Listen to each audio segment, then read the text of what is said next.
Bonjour et bienvenue dans ce 63e épisode de DevApps, podcast consacré à l'actualité, au développement et à l'architecture des technologies.net. Nous enregistrons cet épisode, nous sommes aujourd'hui le 16 janvier 2020. Bonne année à tous. Bonne année Richard, bonne année Christophe. Oui, c'est Christophe. Vous êtes là? Bonne année à tout le monde. Donc, je suis Denis Voituron et je suis accompagné de Christophe et de Richard que vous avez entendu. Comment allez-vous? Très bien pour cette nouvelle année. Ah, Christophe, ça va? Très bien, ouais, ça va bien. C'est une bonne année Blazor. Tu sens pas? Ah oui, alors, à fond dans Blazor, toi, pour le moment. Hein. Ah ouais. Et moi, j'attends Angular 9 avec impatience. Ils ont du mal à le faire sortir, mais bon, ça va. C'est parce que Blazor prend le dessus. Voilà. Oui. Allez, prends tes cachets et puis on verra après. Tu veux qu'on parle de WP alors?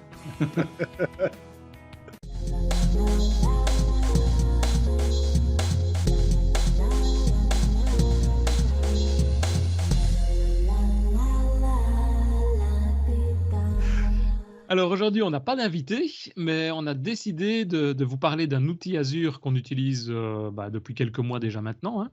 Richard, est-ce que tu peux nous dire de quel outil il s'agit pour ceux qui n'ont pas la vidéo? Parce que pour ceux qui ont déjà la vidéo, forcément, ils le voient déjà sur l'écran. Alors, il s'agit anciennement de Microsoft Insight, qui maintenant regroupe un certain nombre de choses, mais là, tu vas peut-être en parler. Et donc, c'est Azure Monitor. Azure Monitor, ouais. Et alors, c'est quoi justement Azure Monitor? Puisque moi, on a entendu parler de ça depuis quelques années chez Azure, sans trop regarder. Mais dernièrement, on parlait au dernier podcast, on en a parlé ensemble d'Insight. Il y a un petit mélange pour moi là. C'est quoi Azure Monitor? Alors, ça, c'est une bonne question, effectivement. Ouais. Qu'est-ce que c'est Azure Monitor? Il faut que je clique sur le slide pour qu'il passe au suivant. En fait, Azure Monitor, c'est ce que Microsoft propose comme solution maintenant. C'est une solution, on va le voir, qui regroupe toute une série de services disponibles, mais qui répond à un problème, c'est pourquoi est-il difficile de suivre tout ce qu'on a mis en production en termes d'applications, en termes d'accès aux données, etc. Et ça, je pense que vous, comme moi, c'est toujours le type de problème. On développe en local, on va dire ça marche en local, et puis une fois qu'on l'a mis sur un serveur de production, de temps en temps, poum, il y a quelque chose qui ne répond pas exactement comme on veut. Et on voudrait avoir des outils pour pouvoir effectivement savoir pourquoi, qu'est-ce qui se passe et d'où ça vient. Donc, on a toute une série de difficultés pour obtenir des exceptions quand c'est des erreurs, quand ça plante, ou simplement des logs exploitables, des logs techniques. Difficulté souvent, c'est pour configurer ou pour gérer les données ou les serveurs, savoir, tiens, c'est rapide sur ma machine, c'est lent sur le serveur de production, mais c'était rapide aussi sur le serveur d'acceptance. Pour quelles raisons? Qu'est-ce qui se passe? Pourquoi? Et alors, de difficultés pour utiliser, d'acquérir et tout configurer tout l'ensemble de ces outils. Donc ça, c'est en quelque sorte le challenge que Azure Monitor va essayer de nous donner, va essayer de répondre. Et pour ça, il nous fournit donc cette solution qui est en fait une solution d'infrastructure uniformisée. C'est une supervision complète de tout ce qui est infrastructure, application, réseau. Et d'abord, il y a tout ce qui est surveillance du réseau, donc plateforme commune pour toutes les mesures, les journaux, les télémesures. Donc ça peut avoir toute une série de sources de données. On n'est pas obligé de l'envoyer manuellement. Il va par exemple pouvoir récupérer les états de la mémoire, du CPU, des accès disques, des connexions réseau, des traces qu'on va lui fournir. Et donc, c'est vraiment une sorte de grosse base de données centralisée dans laquelle on va mettre un petit peu tout ça. Ensuite, il y aura un outil évidemment pour apercevoir, pour suivre ces données, donc voir un petit peu les diagnostiquer, les analyser. On reviendra également dessus, mais évidemment, comme on est dans la grande mode d'intelligence artificielle, Microsoft fournit aussi des outils derrière ça, des outils d'intelligence artificielle pour essayer de nous aider un petit peu. Et alors, il y a tout ce qui est intégration des workflows, donc voir tout ce qui est connecté à quoi. Donc, par exemple, on peut directement, depuis l'environnement DevOps, Azure DevOps, pouvoir faire un déploiement et récupérer les traces ou configurer automatiquement les traces ou les manières de communiquer, la manière de récupérer toutes ces traces. Donc, Azure Monitor, ça comprend un ensemble d'outils avec principalement, je pense, en tant que développeur, nous deux qui vont nous intéresser, c'est Application Insight, qui est le nom historique, je pense c'est un peu pour ça que tu en parles, Christophe. C'est depuis déjà un bout de temps, on parle d'Application Insight, qui est un outil un peu distinct, qui maintenant se retrouve globalisé, centralisé dans Azure Monitor. Et alors, Log Analytics, qui est également un autre outil qui se retrouve aussi dans Azure Monitor pour, comme son nom l'indique, pour analyser les logs, analyser les traces. D'ailleurs, quand on va dans la documentation, on part de Insight et puis on arrive tout de suite sur Azure Monitor. Oui, La partie, dans la partie documentation, Insight a pratiquement disparu, quoi. ouais, c'est ça, Ouais, tout donc à fait. ouais, c'est ça. Ouais, donc en fait, tout doucement, Inside, enfin, il est inclus dans Azure Monitor qui est au-dessus de tout le monde. Donc ça, effectivement, l'objectif, il est clair et le nom est facile quand tu l'expliques comme ça. La vue que tu me donnes, elle me paraît juste un peu compliquée. Et du coup, c'est facile à mettre en place ou alors vraiment c'est assez complexe parce que quand on a déjà un code existant, on peut connecter ça facilement ou pas? Alors voilà, ça c'est ça qui est encore agréable aussi, c'est que bah, la vue qu'on voit pour ceux qui ont la vidéo, c'est un ensemble de diagrammes, un ensemble de données. On y reviendra un peu parce que je pense que Richard, tu nous montreras ça de manière un peu plus concrète et avec une petite démo de comment les retrouver. Mais c'est jamais qu'une représentation graphique, on va dire, ce qu'on voit ici, une représentation graphique des données qui se trouvent dans le système. Typiquement, on peut dire, tiens, bah, combien j'ai d'utilisateurs connectés ou qui se sont connectés, combien j'ai d'exceptions qui se sont enclenchées. Et donc, on peut avoir sur une ligne du temps un graphique qui représente le nombre d'exceptions, le nombre d'utilisateurs, les temps de réponse, etc. Donc, on a toute une série de graphes permettant de faire ça, toute une série qui sont déjà fournis et toute une série d'autres qu'on va pouvoir soi-même utiliser ou soi-même configurer. Et donc, ça va permettre de résoudre et de retrouver très rapidement pas mal de problèmes. Alors, comment mettre tout ça en place? Ben, c'est très, très simple. En fait, il y a soit différents outils si on le fait depuis une application .NET. La première chose à faire, c'est d'activer le service. Je pense d'ailleurs que quand on crée maintenant une web application, il nous demande si on veut activer le service Application Insight. Donc, on a juste besoin de cocher. On va le voir, cocher une case pour dire OK, j'active le service Application Insight incorporé derrière Azure Monitor. Si on est Alors, dans une... bien sûr, juste Ouais, une petite remarque, bien sûr, dans Azure, à chaque fois qu'on coche quelque chose, il y a les dollars qui vont derrière. oui, il y a les dollars, mais Mais c'est pas maintenant, cher, hein, c'est pas cher. C'est pas cher du tout. oui, déjà, c'est pas cher parce que c'est en gros du stockage quasiment. Et le stockage dans Azure, effectivement, n'est pas très très cher. Et je pense de mémoire qu'on a 5 gigas, et donc 5 gigas mensuels de données qui peuvent être transférées dans Application Insight gratuitement. Et on a 90 jours, 90 jours de disponibles de rétention de données. Et si on veut augmenter ces chiffres, si on arrive dans des applications plus importantes, mais donc déjà au départ, on peut le cocher pour des applications de test, de démo, en gros, sans quasiment rien payer. Ouais. Sachant que les 5 gigas, on les atteint très rapidement. Oui, c'est ce que je pensais, ça me paraissait beaucoup, mais en fait, c'est toi, Richard, peut-être, je sais plus quand, tu as dit que ça va très très vite en fait. Ouais, ouais, ouais, ouais. Ça dépend de la quantité de données, effectivement. Ouais. Mais toi, tu fais Ouais. des développements d'applications, tout de suite, il y a 3 millions de personnes qui se connectent dessus, alors Au forcément, moins, au moins. ça va vite, hein. Mais donc, pour l'activer, ce service, donc, on coche dans Azure l'activation du service. Ensuite, en .NET, on doit simplement installer un package NuGet qui s'appelle tout simplement Application Insight. Et puis, on a deux petites commandes à devoir mettre. D'abord, dans la classe startup.cs, il faut ajouter, et donc on a, après avoir installé le package NuGet, on a une commande qui s'appelle service.add Application Insight Telemetry. Ça, c'est la première commande. Et on doit simplement ensuite référencer dans le fichier JSON, donc le appsettings.json, la clé d'instrumentation, parce qu'évidemment, il faut pouvoir identifier sur quel serveur on va vouloir monitorer tout ça. Et donc, sur la page d'accueil d'Application Insight, on a en haut à droite Instrumentation Key, une clé, une sorte de clé d'identification unique. On fait un copier-coller de cette clé et on va la taper à l'intérieur de notre Application Insight, derrière Application Insight, Instrumentation Key, 2 points, et on met la valeur. Et globalement, c'est à peu près tout. Si on veut activer plus de logs, il y a moyen là de rajouter donc des logs personnels, par exemple.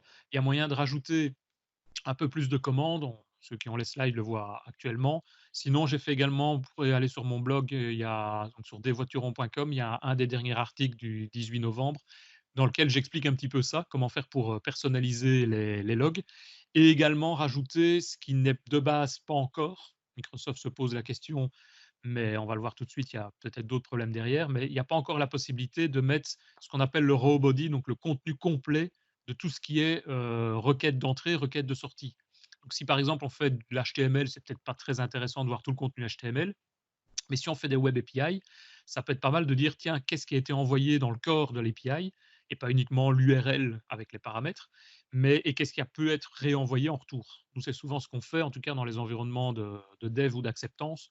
production, ça fait peut-être parfois beaucoup de données, mais en développement et en acceptance, c'est parfois intéressant de dire qu'est-ce qui se passe pour retrouver plus facilement les erreurs, les exceptions, qu'est-ce qui a été envoyé et qu'est-ce que l'utilisateur a fait réellement en termes de traitement de données. Et donc, il y a Alors, moyen de l'utiliser. Et donc là, sur mon blog, vous retrouverez, c'est une classe un peu plus grande, mais qui permet de faire ça et d'envoyer les données Application Insight. Et là, effectivement, on va exploser le quota des 5 gigas. il y a une chose aussi qu'il faut bien comprendre, c'est que on peut justement rajouter des logs à l'intérieur de Azure Monitoring. C'est-à-dire que il y a tous les logs qui sont faits par défaut par Azure Monitoring, mais on peut rajouter des logs bien spécifiques à notre application. Oui, tout à fait. C'est vrai qu'on va le voir, hein, il y a toute une série de logs vraiment de base qui sont là, mais c'est quand même assez complet.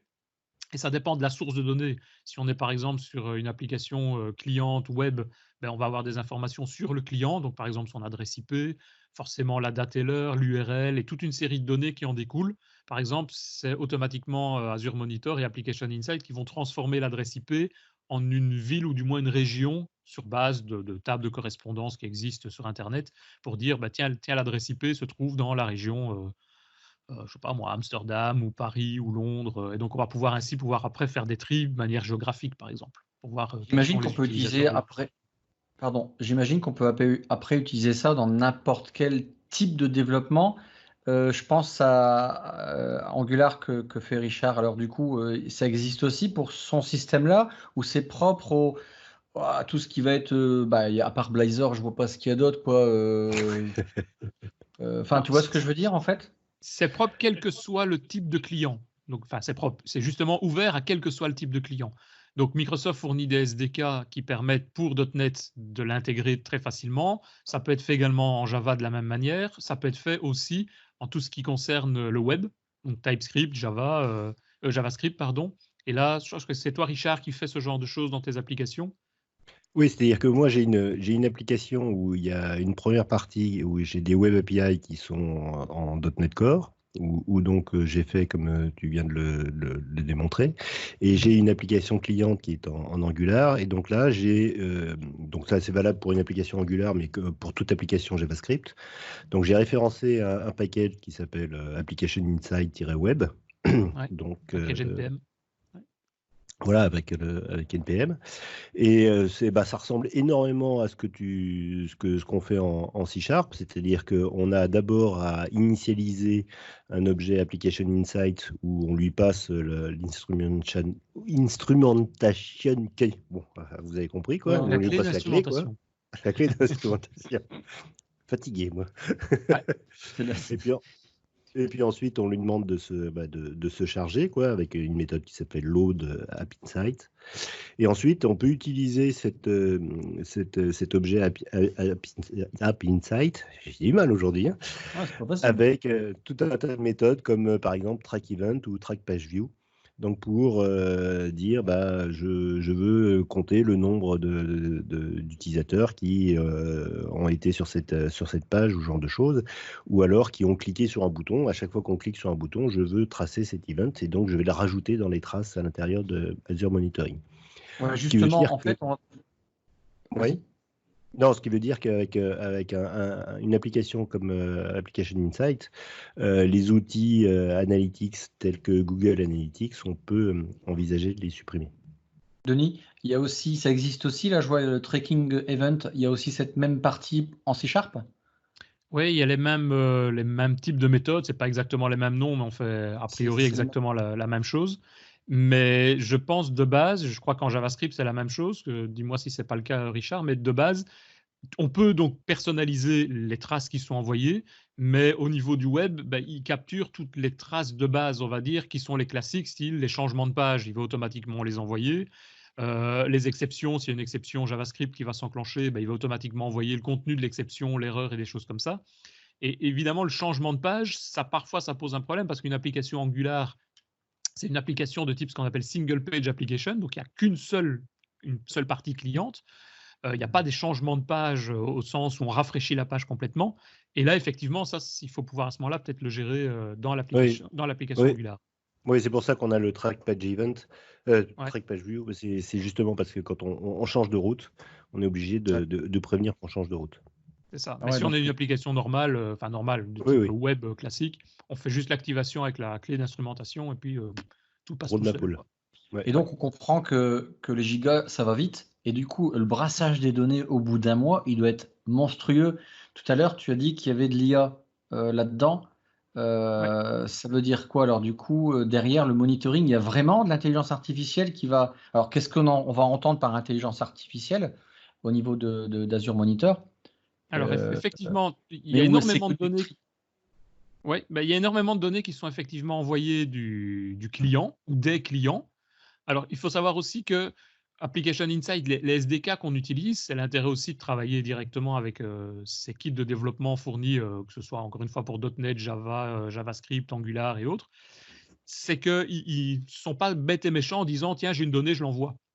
Ils vont essayer d'optimiser ça en mettant des sortes de buffering pour éviter que votre application ne soit ralentie. Donc, il n'y a pas de perte de performance à utiliser ou très peu de perte de performance puisque tout ça se fait en traitement parallèle. Donc, on va rajouter des traces dans le système sans vraiment ralentir le processus pour envoyer ces traces. Ça se fait en parallèle, ça se fait par lot, ça se fait en envoi massif et des choses comme ça. Et une fois qu'on a les données, c'est là l'intérêt, c'est qu'on se retrouve avec une masse de données phénoménale. Alors évidemment, tout dépend évidemment de l'utilisation de l'application ou du site web, mais derrière, on va avoir les possibilités d'avoir toute une série de rapports prédéfinis que Microsoft va nous donner, avec les classiques, on parlait de Google Analytics, mais les classiques de ce type-là qui sont plus marketing du combien d'utilisateurs sont connectés, quelle est la période de ralentissement du système ou d'amélioration du système, des choses comme ça. Mais on a aussi des rubriques qui sont des rubriques de disponibilité ou de failure où le système ou Azure va pouvoir nous fournir des graphiques et en tout cas des rapports sur tiens, il y a eu des problèmes à cet endroit-là et il va essayer d'analyser la raison du problème. Donc, par exemple, quand il y a un crash, il y a peut-être un crash, mais qui est dû à un événement qui a eu lieu quelques minutes ou quelques secondes au préalable. Et donc, on peut obtenir ce genre d'informations plus facilement et d'avoir des liaisons en quelque sorte de l'exception ou de l'erreur par rapport à ce qui s'est passé avant. Et juste une remarque, on me demande souvent, tiens, par rapport à Google Analytics, ça, c'est, je veux dire, mon avis moi personnel, mais moi, je réponds souvent que Google Analytics est plus dans un domaine, ce que j'appellerais Marketing. marketing, vente. Mm. C'est plus dans ce domaine-là. Alors que Application Insight est plus orienté dev, en tout cas dans l'utilisation et dans les rapports prédéfinis. On a plus d'outils de ce type-là et on a plus de facilité pour avoir ce genre d'informations. Donc, à la Les deux limite, peuvent l'un se n'empêche mêler. pas l'autre. Les deux peuvent se mêler, effectivement. Google Analytics, tu auras plus des rapports orientés, enfin plus, tu auras des rapports orientés vers le genre, tu le vois souvent, hein, quel type de personne, et c'est vraiment de toute façon relié. Quant à AdWords, Ouais, c'est intimement relié, quoi. c'est ça. Ouais, non, tout à fait. Ouais. Et donc, voilà le genre de graphique. Pour ceux qui ont la vidéo, on voit des graphiques de à la fois l'évolution, ce que je disais, des nombres de personnes et des choses comme ça, mais également, par exemple, des problèmes qui peuvent survenir. C'est savoir, tiens, est-ce que quelqu'un a eu un bug? Est-ce que ça a planté? Pourquoi? Est-ce qu'il y a des choses à corriger? Et donc, vous choisissez une plage de temps. Par défaut, c'est les dernières 24 heures, mais vous pouvez mettre ça à plusieurs dizaines de jours. Et vous avez le graphique avec soit l'évolution, soit le nombre de bugs, soit les problèmes éventuels qui peuvent arriver. Et on retrouve sur le côté droit la liste des exceptions, erreur 500, erreur 404. Et quand vous cliquez dessus, forcément à chaque fois, vous avez le nombre de fois que c'est arrivé, mais à chaque fois que vous cliquez dessus, vous aurez des détails beaucoup plus importants. Et ces détails peuvent aller jusqu'à des informations de type le stack trace, donc la pile d'exceptions, comme on la retrouve en .NET par exemple, avec tiens, on a planté, on a une HTTP exception qui a eu une erreur à tel endroit, sur tel code, à telle ligne, etc. quoi.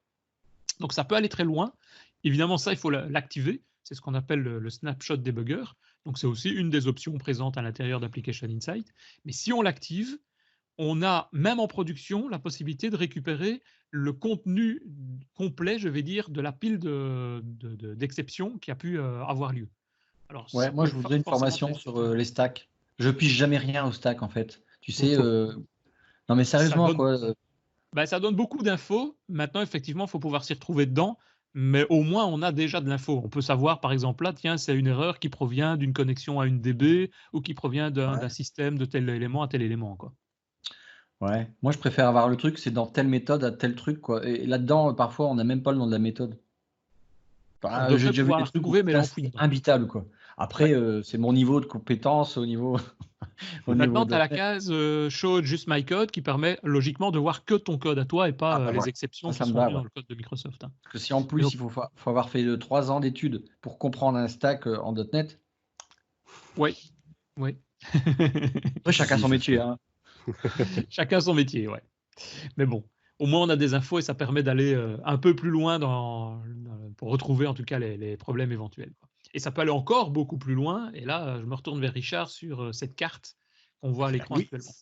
oui, parce que donc Application Insight, enfin Azure Monitor, pardon, il faut que je m'y fasse, récupère énormément d'informations et il a la possibilité aussi de vous les présenter de façon un petit peu sexy. Ça, c'est Donc, sympa. je reprends mon exemple de mon application où j'ai donc une web API avec une application Angular. Donc, j'ai une représentation sous forme de graphe avec des réseaux, des liens entre les différentes bulles qui représentent les différents points de mon application. Donc, j'ai par exemple ici au centre de ce graphe une représentation de l'instance de mon application Web API et on voit qu'on a des liens vers, j'ai un lien vers une API externe, j'ai un lien vers une autorisation externe, j'ai un lien vers une Azure Stable Storage, j'ai un lien vers une base de données SQL Server. Et j'ai la même chose concernant l'application Angular donc on voit les liens entre cette application Angular et notamment les stats de Google Analytics, etc. Et Ouais, au les niveau de stats, chaque... c'est les millisecondes. Hein. On voit, c'est les temps moyens, je suppose, d'accès d'un service à l'autre. Quoi. Oui, c'est les temps moyens et tu as le nombre d'appels. Et le nombre d'appels, ouais, c'est ça. Ouais. Et donc, donc dès que tu as du rouge, ça veut dire qu'il y a eu des exceptions au sein de cette application. Là, je me souviens plus, je crois que c'est sur les 15, ça doit être une semaine ou 15 jours, je sais pas, où j'ai la représentation. Alors, c'est super intéressant comme représentation, parce que c'est très graphique, c'est très sexy, et surtout, on va très vite à l'essentiel, c'est-à-dire on voit tout de suite où il y a des erreurs. Et notamment, la première fois où j'ai mis en application, enfin en production cette application, très rapidement, j'ai eu énormément d'erreurs au niveau de la connexion avec la base de données SQL. C'était Ah ouais. un petit peu bizarre, ouais. Donc je me disais qu'est-ce qui se passe, alors que sur un SQL Server on-premise, tout fonctionnait bien. Et je me suis aperçu que je dépassais les 30 connexions en même temps auprès de la base de données.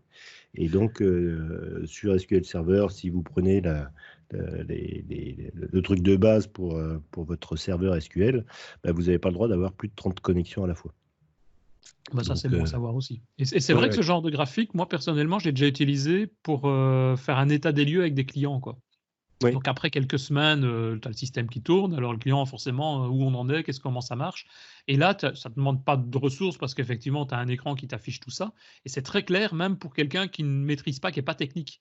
Il voit tout de Ouais. suite les modules, le serveur, le site web, les modules externes, les aspects de stockage.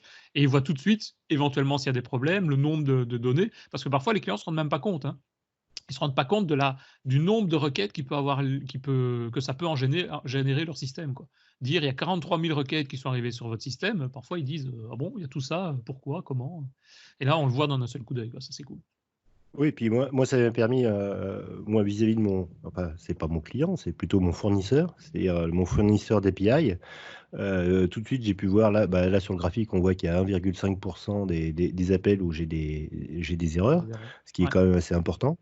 Et donc, rien qu'en voyant ça, tout de suite, après, on rentre dans le détail. On rentre justement un outil de requêtage qui va nous permettre de savoir en détail ce qui se passe. Mhm. Et je lui ai envoyé ça. Et donc, c'est le slide suivant, justement, Ben voilà. concernant Log Analytics. Ouais. Donc, la partie Log Analytics, c'est, on a dit depuis le début que Azure Monitor nous permettait de stocker énormément d'informations dans des tables, dans du storage sur Azure. Il y a tout un tas d'outils qui nous permettent d'avoir une représentation sexy de ces informations. Et après, si on veut aller plus loin, on a cet outil Log Analytics qui nous permet d'aller interroger directement ces différentes tables. Donc, on voit que donc dans l'onglet Log Analytics, on a sur la gauche les différentes tables que l'on peut interroger. Donc, on voit qu'on a les traces, les custom events, etc. Ce que je vous propose, c'est qu'au lieu d'être sur des slides, c'est de passer sur une démo. Bonne idée, ouais. Donc là, tu es dans la rubrique Application Insights de ton site web. Voilà, donc là, donc ça nous permet de voir le nombre de requêtes qu'il y a eu dans la dernière heure. Là, on a seulement 1000 requêtes là, dans la dernière heure. Et donc, on a dans le menu une partie Log Analytics, où l'on voit l'ensemble des tables que l'on peut interroger. Et donc, les tables, je t'interromps, ce sont des tables sur une DB, je ne sais pas si c'est Cosmo DB, mais enfin de type NoSQL. C'est du JSON derrière, donc c'est assez hiérarchique. Hein. Oui, d'ailleurs, on voit qu'on a les différents champs qui sont représentés. Donc, par exemple, pour une requête, on a le champ timestamp, la source, le name, l'URL, etc. Donc, quand vous avez si on regarde par exemple les traces, on a la possibilité ici d'interroger cette table. Donc, vous voyez que c'est un langage de requêtage qui s'appelle Cousteau, qui ressemble à du SQL, enfin du Transact SQL, qui n'est pas exactement la même chose. Qui permet à des non-développeurs d'interroger et surtout qui a des fonctionnalités assez pointues et qui permettent d'avoir des résultats assez sexy aussi. Oui, il y a des choses qui ne sont pas, parce que moi on m'a demandé pourquoi on n'utilise pas le SQL. C'est vrai qu'il y a des commandes qui n'existent pas en SQL. De mémoire, il y a Summary par exemple. Donc, ça permet de faire des résumés, des choses comme ça. Donc, ce n'est pas des regroupements, c'est des choses qui sont plus avancées. Et juste pour info, pour ceux qui souvent maîtrisent le SQL et peut-être pas ça, si tu vas sur le petit livre qui se trouve en haut à droite dans la documentation, il y a une page qui est, donc il y a Language Reference, et dans Language Reference, tu as une rubrique SQL, donc un comparatif entre SQL et ce langage. Et donc ça permet, je crois que c'est vers la fin. Si tu fais une recherche sur SQL, vers la fin, tu vas retrouver ça. Aide-mémoire, c'est le premier aide-mémoire de SQL à la requête du journal Azure Monitor. Et donc là, il y a comment on fait, par exemple, select asterisk from le nom de la table.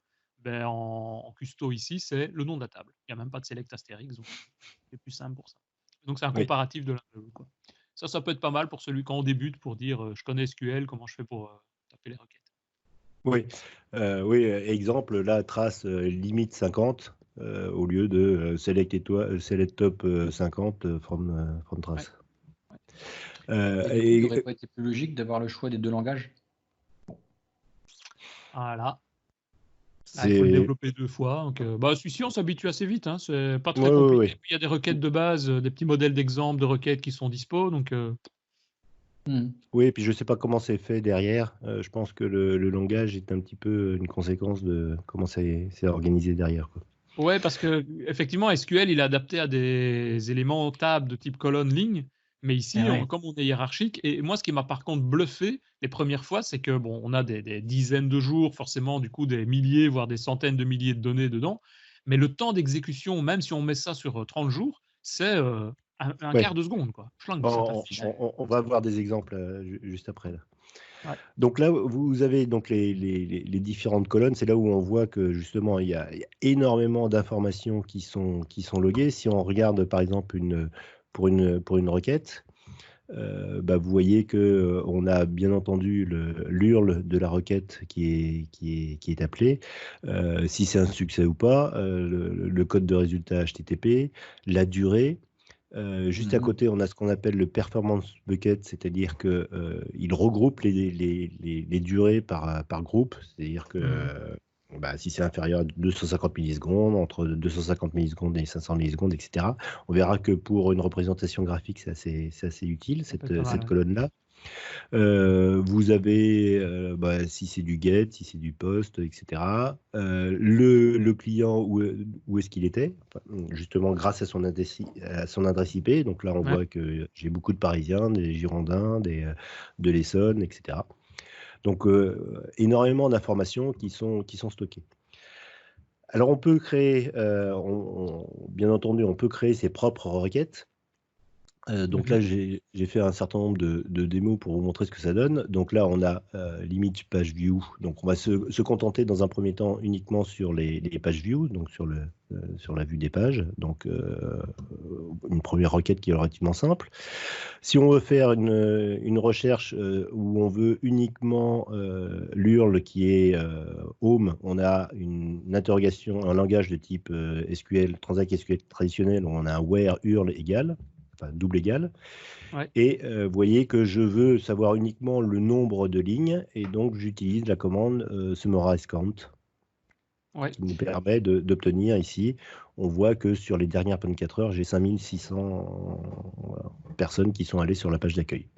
Il y a une chose aussi qui peut être pas mal. Refais un peu la page view limite 50 juste avant. Oui. C'est quand tu exécutes celle-là, tu as le résultat qui apparaît, et si tu ouvres un élément, tu as la possibilité de faire un clic droit sur, par exemple, tu voudrais ouvrir et dire, tiens, tu vois, tu as URL égale /search, tu peux faire un clic droit dessus, ou les trois petits points, oui, c'est pas le clic droit, c'est les trois petits points qui sont juste là, et demander d'inclure ou d'exclure les search. Et donc là, il va te refaire la même requête, mais uniquement sur ce que tu as inclus ou ce que tu as exclu, quoi. Donc il te le génère en quelque sorte, ta requête pour toi, entre guillemets, graphiquement, donc... Pour les débutants, ça peut être cool de ne pas toujours devoir maîtriser le résultat, enfin la requête. Ensuite, justement, on a une requête de type where. On a quelque chose qui est un petit peu plus puissant, qui est search.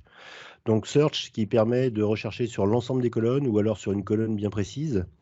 Donc là, ici, vous voyez que je veux rechercher, quand on a eu un appel d'une page dont la forme est du type équipe, et puis après, j'ai quelque chose au milieu, etc. Donc on peut rajouter du étoile. Donc ça nous fait une requête qui est plus concise. Avant, je faisais du where avec de la concaténation ou alors avec du contains, ce genre de choses. Avec le search, c'est beaucoup plus rapide. Et ça nous permet d'avoir des résultats beaucoup plus efficaces. Une fois, ça, c'est sur 24 heures, hein, ça. Ça affiche les données, mais directement, quoi. Ensuite, on peut avoir un rendu graphique. Alors, c'est là où, par rapport à Transact SQL, on explose. C'est-à-dire que, vous voyez, je demande, je récupère l'ensemble des pages vues sur la page d'accueil. Ensuite, je veux un résumé suivant le temps d'exécution de cette page, et je veux voir ça sous forme graphique, sous forme de colonne. Donc, quand j'exécute cette table, je vois que j'ai sur l'ensemble de mes requêtes, j'en ai 55 000 qui sont entre 1 et 3 secondes, j'en ai 20 000 qui sont entre 500 millisecondes et 1 seconde, etc. Et ça sous forme de bar graph. Donc c'est assez bluffant quand même. Et tu as les données de table aussi, si je ne me trompe pas, qu'on peut même exporter en Excel si on veut, hein, c'est ça, hein. Oui, tu les as à côté, voilà. Et tu as tout de suite la représentation en graphe. Et tu peux changer la forme c'est ça. de cette représentation. Un camembert au lieu d'avoir des barres, on peut le faire, quoi. Après, voilà, je crois que en gros, c'est tout. Non, ce que je voulais... Oui, non, en gros, c'est tout. Après, à vous de voir plus en détail comment ça se passe, mais ça permet d'avoir des résumés des données qui sont à l'intérieur de votre Insight assez rapidement. Un autre exemple, là où dans la table Custom Event, j'ai rajouté depuis l'application Angular, à chaque fois qu'on clique sur un bouton ou qu'on va sur la page de don, j'ai créé un event spécifique. Donc là, ça me permet d'interroger cette table Custom Events et de voir le nombre de personnes qui sont allées sur cette page de demande de don et combien de personnes ont cliqué sur le don en particulier, quoi. Est-ce que tu es riche maintenant ? Bah non, on voit que les Français, ils aiment bien râler, ils aiment bien dire Ils aiment oui, bien on que n'a pas c'est assez de gratuit. services, etc. Mais quand c'est gratuit, qu'on leur dit ben, vous pouvez acheter ça sous forme. Y participer en achetant une baguette pour 1 Alors, euro. le mec, il a presque 6000 connexions par jour. Et Mm. depuis 24 heures, tu as eu 42. Je crois que si. Combien tu as de zéro, là, le pourcentage? C'est terrible, c'est terrible. Et sur 42, il y a 0 don. En gros, j'ai sur 1 mois, j'ai 0,2% des personnes qui ont fait un don. Ah, quand même, quand même, c'est pas Oui, mal. Et bien sûr, oui, c'est c'est que pas des mal. Belges et Ouais. des Luxembourgeois. Comme pourcentage, il y a mieux. Hein. Le pourcentage est élevé. Non, mais c'est ça, hein. Et une dernière requête qui est un petit peu plus complexe, où là, en gros, je veux savoir le nombre de clubs de tennis qui se sont connectés à mon application. Et donc je récupère le code du club, les latitudes, longitudes, etc. Donc je suis obligé là vous voyez que je fais une projection des données, donc avec un mot-clé qui s'appelle project. Ensuite, je fais un distinct dessus pour récupérer uniquement les lignes uniques, quoi. Et après, je peux faire un order by et puis faire un count. Et vous voyez que ici, là, sur cette requête, sur les custom events, ça m'a pris moins 350 millisecondes pour interroger cette table-là, ou 100 sur jours. les 100 derniers jours. Ah ouais. Et j'ai 5000, plus de 5000 clubs qui se sont connectés, quoi. Ouais. Ouais, c'est ça. Au niveau vitesse de récupération de données, c'est quand même impressionnant. Ouais. Il Ouais, y a un ouais. autre truc aussi qui est intéressant que tu n'as pas cité, mais que je vais juste donner, c'est juste un petit détail, mais qui nous casse les pieds à chaque fois. C'est quand on gère ses propres logs, ben forcément, il y a les heures, il y a les dates et les heures. Et quand on enregistre dans une base dans Azure, il faut savoir que pour une raison de standardisation, Microsoft met les bases de données d'Azure toujours à UTC 0. Donc comme si on était, c'est quoi, c'est à Londres, je pense. Enfin bref, il Ouais, n'y a pas de Greenwich. UTC plus 1 ou plus 2 en termes de décalage horaire. Alors évidemment, quand tu consultes les logs, il faut toujours faire la réflexion où on en est, est-ce qu'on est à plus 1, plus 2, en fonction du changement d'heure, etc. Et là, il y a une petite case qui permet simplement de transformer l'heure en heure locale. Ça D'accord. simplifie énormément la vie. C'est quand même pas mal. Et elle est où? Il Les faut juste paramètres. afficher un résultat. Ah, ça t'intéresse, tu n'avais jamais vu? Affiche un Bah non, résultat, j'ai jamais vu ça. la liste des 50 requêtes ou des vues. Il faut afficher des données avec des dates. D'accord. Donc, affiche les page view, par exemple. Voilà. Voilà. Tu as TC en haut à droite. display, Voilà. time, TC. Voilà. Et là, tu mets local time ou tu choisis un autre. Mais D'accord. ça te simplifie la vie. C'est quand même avoir l'heure en disant que c'est 11h43 et que tu sais que c'est 11h43 maintenant, pas plus 1, plus 2 ou quoi. C'est quand même cool. Ça simplifie les De choses. toute façon, moi, la question aurait pu se poser parce que bientôt mes bureaux seront à Londres. Donc, Mais il faut pas le décalage horaire à Londres à un moment donné. Ils se retrouvent pas en Ah plus non, 1 ou non, plus non. 2. Non, non. Non, c'est toujours 0. Voilà. Ou si tu veux, tu peux héberger les serveurs Azure chez toi aussi. Hein, donc, Voilà. Il y a un Bordeaux-Londres maintenant, spécialement voilà. pour Richard. Non, il y a Biarritz, Londres. Putain, carrément. Ah ouais.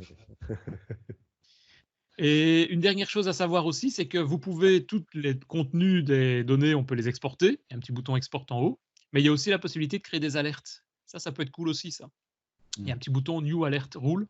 Et quand tu appuies sur ce bouton pour créer une règle d'alerte, tu choisis une requête en disant, tiens, quand j'ai ceci ou ça, par exemple des performances ou le nombre d'exceptions, par exemple.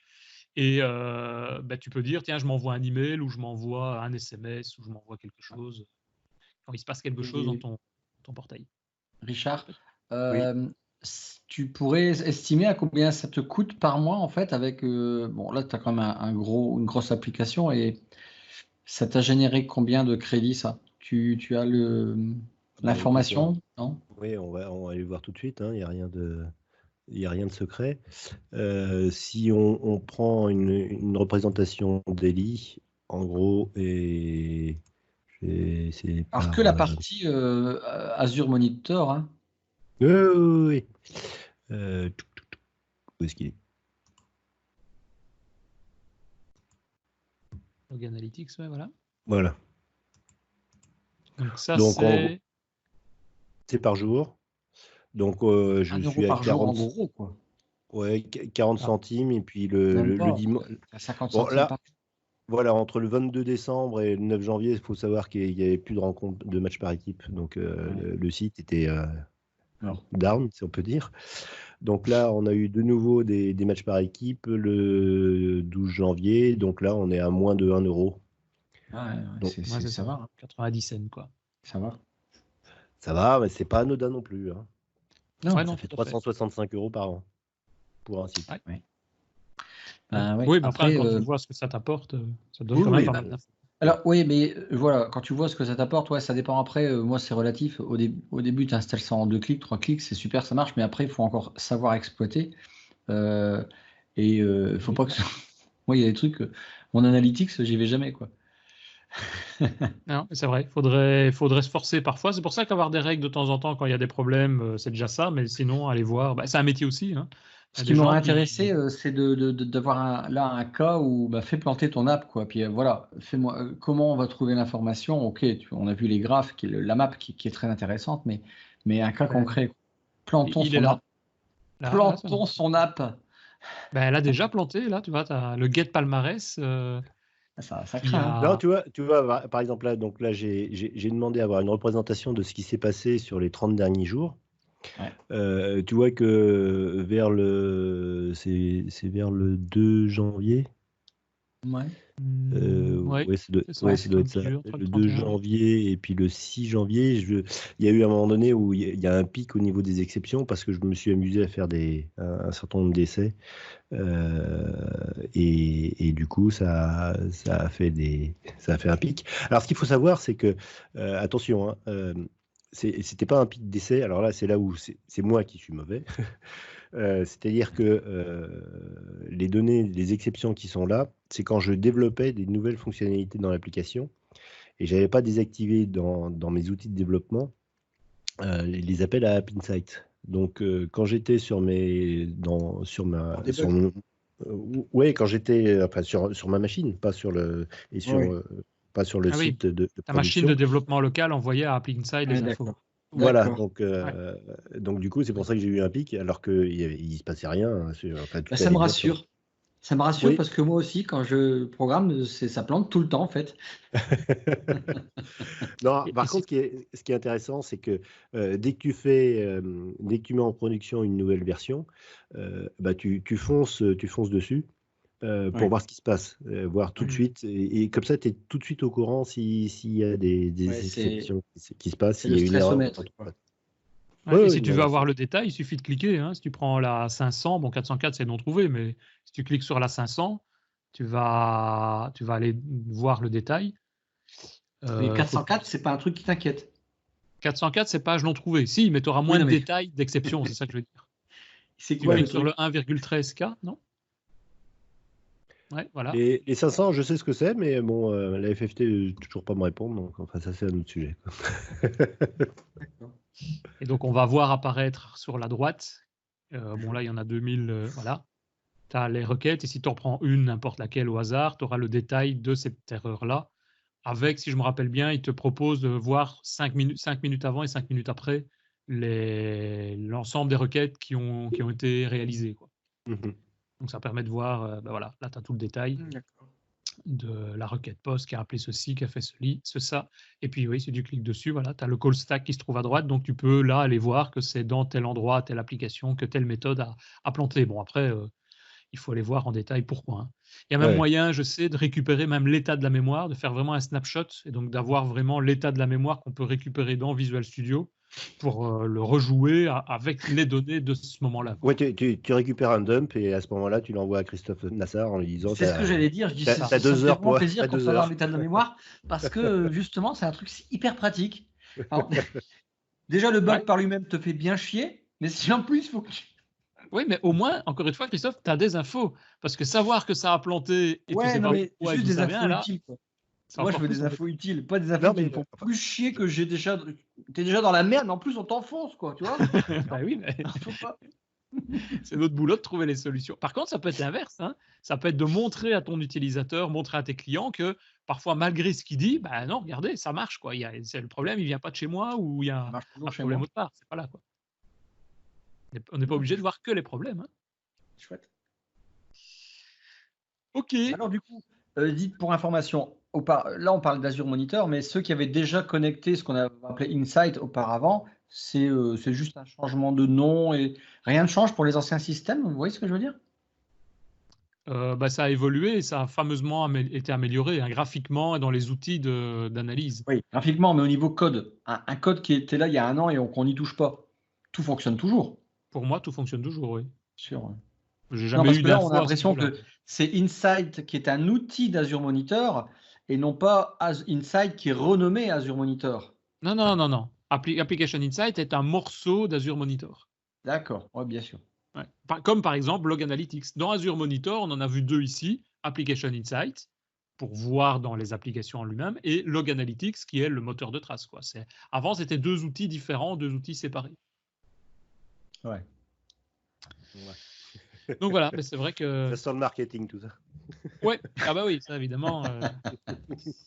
Ça, c'est vrai qu'au niveau des solutions d'Azure Monitor, donc c'est une solution qui permet de voir et vraiment d'aller analyser ce qui se passe dans les applications, de suivre le développeur, ce qui peut être parfois intéressant aussi de dire tiens, il est passé par telle page, puis telle autre page, puis telle autre page, et que certaines pages peut-être ne sont jamais visibles, ne sont jamais utilisées. Ça, c'est le genre de choses qu'on va pouvoir retrouver aussi, retrouver les problèmes, retrouver les bugs, voir les performances et utiliser Log Analytics, donc le puissant moteur de trace qui permet de retrouver un petit peu toutes nos informations, parce que ce n'est pas le tout d'avoir des données, il faut pouvoir les manipuler. Et donc, nous, par exemple, personnellement, ce qu'on faisait dans les projets avant, c'est qu'on avait souvent une base de données de type SQL pour avoir nos traces. On est en train d'éliminer tout ça dans les nouveaux projets et d'utiliser vraiment complètement, uniquement Application Insight, parce qu'il est, en termes de récupération via Log Analytics, il est maintenant largement suffisant pour récupérer et retrouver tout ce dont on a besoin. Même largement plus que supérieur suffisant. Supérieur à toute implémentation spécifique faite par des développeurs. Ouais, tout à fait. À la fois en termes d'analyse, enfin de récupération de traces, nous, effectivement, on n'avait jamais été aussi loin, mais surtout, nous, c'était dans l'aspect le log analytics, donc l'aspect retrouver les problèmes, retrouver les traces. Quand on fait un select sur une DB qui fait 50 gigas, parce qu'on a, je sais pas, 3 mois ou 6 mois de données, ça prend un certain temps, alors qu'on l'a vu ici, log analytics, c'est immédiat. Et puis, on peut se faire du partage de requêtes, partager des requêtes qu'on est en train de travailler, on peut les partager avec un autre développeur. Comme c'est Azure, on peut se partager aussi les aspects de sécurité sur la page et des choses pareilles. Ça peut aller assez loin. Ouais. Bon, Christophe, qu'est-ce que tu en penses? Tu ne trouves pas qu'il est vraiment bavard, notre ami Denis? Il aime bien, quand on aime, on ne compte pas. Oui, c'est ça. On arrive au bout aussi. Je ne sais pas si vous avez d'autres remarques. En gros, c'est ce que je voulais dire. Si tu comprends le message. Est-ce que vous avez d'autres remarques à rajouter pour m'empêcher de parler? Non. Alors, s'il n'y a rien d'autre, on arrive tout doucement ici au bout. Juste un dernier commentaire, c'est si vous appréciez le podcast, vous êtes sur YouTube, comme tout le monde dit, mettez un petit pouce. Ça permettra de nous faire remonter dans les, je sais pas quoi, dans les statistiques, dans les sondages. Voilà. Sinon, vous pouvez également venir nous soutenir sur tipeee.com/devaps. C'est ce qu'ont déjà fait, comme le mois passé aussi, Stéphane, Damien, Frédéric, Adrien, Michael. Ou bien simplement, vous nous envoyez un petit commentaire en bas de page du podcast ou en bas de vidéo YouTube ou autre message que vous envoyez par Twitter ou ce que vous voulez. Trouvez toutes nos informations sur devaps.ms si ce n'est pas déjà le cas. Nous voir aussi en photo si vous avez envie de voir à quoi on ressemble. Donc voilà, merci beaucoup messieurs. Je ne sais pas s'il y avait d'autres choses, sinon je vous souhaite une bonne journée de développement et au mois prochain. Bonne journée. À bientôt. Salut.